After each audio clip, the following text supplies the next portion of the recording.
Hazrat Zuhri narrates that Hazrat Urwa bin Zubair inquired of Hazrat Aisha radiyallahu anha about the verse, and if you apprehend that you will not be able to do justice to orphan girls, then marry such other women as seem good to you. Surah An-Nisa, verse 3.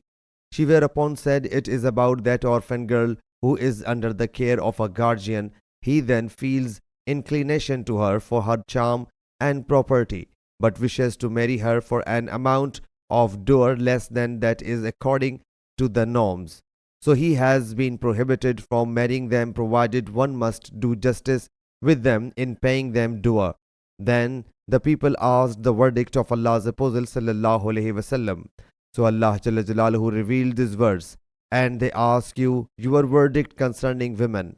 Surah An-Nisa, verse 127. He then narrated the complete Hadith. Sahih Bukhari, Hadith number 6965.